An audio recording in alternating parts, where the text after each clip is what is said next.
स्वरूपम तथैव क्लंत्रम यशस्व चारु चित्रम धनम मेरुगुतुल्यम मनसेन लग्नम गुरुद्रपदम।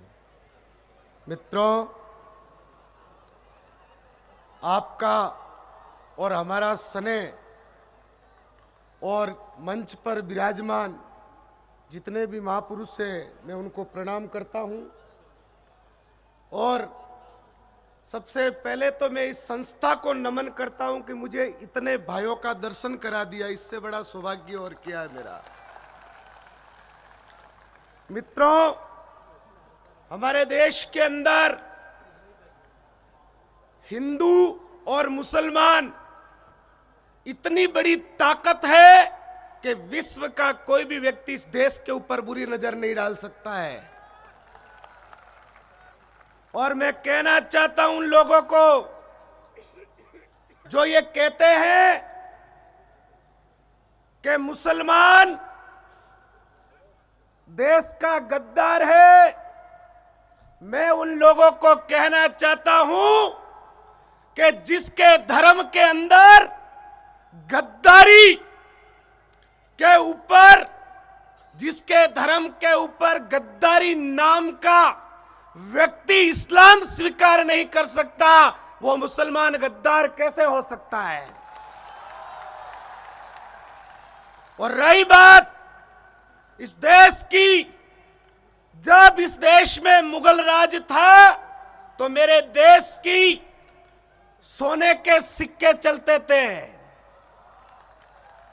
और सोने की कीमत कितनी है। और मेरे देश के अंदर कभी किसी व्यक्ति के साथ में दोगला व्यवहार नहीं होता था।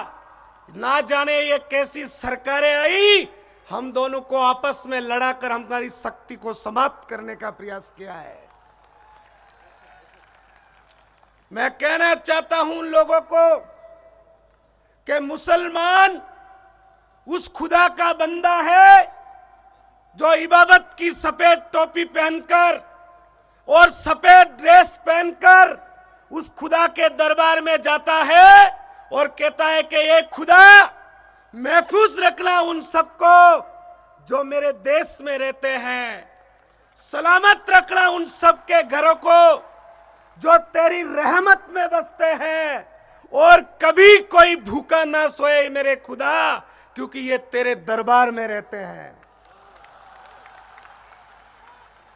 और मैं कहना चाहता हूं कि दुनिया के सताए लोग सीने से लगाए जाते हैं। अरे खुदा के दरबार में दुख दर्द मिटाए जाते हैं। और नहीं मांगता सजरे अमीरी या खुदा, मिलती रहे सबको रोटी ये दुआ मांगता हूं। और अपनों से ना हो जलन मुझे, इरादे नेक और मुकम्मल ईमान मांगता हूं। यूं ही मजहब में बढ़ गई है दुनिया, आए खुदा इंसानियत का एक कारवा मांगता हूं।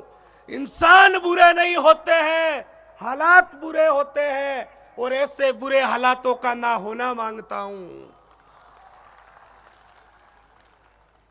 और मंदिर में दाना चुगकर चिड़िया मस्जिद में पानी पीती है। हमारी एकता की बात, मुझे वैसे चिट्ठी तो दे दी गई है, लेकिन मैं कि मंदिर में दाना चुगकर चिड़िया मस्जिद में पानी पीती है, किसी रेखा की चुंदरी सलमा बेगम सीती है। हर महफिल में रफीक रघुपति राघव गाता है, तो कहीं प्रेमचंद ईदगाह पढ़ाता है।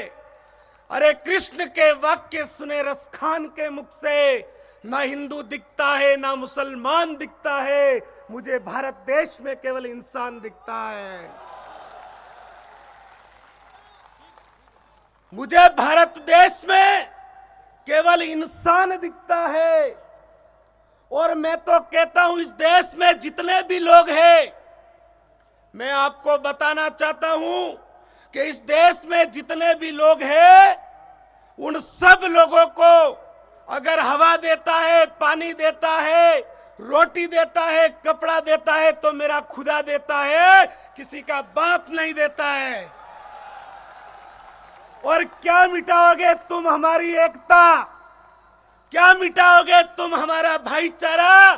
तुम्हारे जैसे कितने आए और कितने ही चले गए, हम तो इसी देश में हैं और इसी देश में रहने वाले हैं।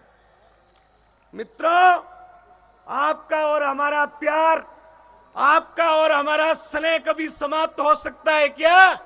और अगर स्नेह समाप्त होता तो क्या यह भगवादारी यहाँ टिक सकता था? तो आप सब जने दोनों हाथ खड़ा कर आज इस खुदा के दरबार में ऐलान करें कि हम लोग इस राष्ट्र की संतान है, इस राष्ट्र की संतान रहेंगे और तुम्हारे जैसे कितने ही चले आए, हम अलग होने वाले नहीं हैं।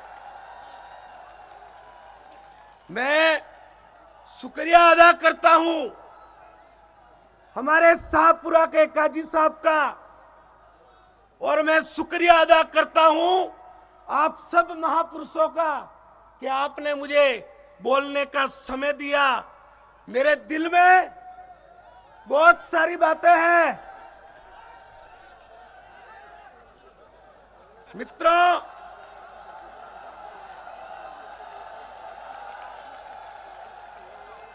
आज मुझे ऐसा लगता है कि इस बाबा की कृपा मेरे ऊपर जरूर है। क्या ग्रामी, वक्त की किल्लत होने के सबब हम बाबा जी को ज्यादा वक्त नहीं दे सकते। आपसे गुजारिश है कि इस जलसे को कामयाब बनाएं।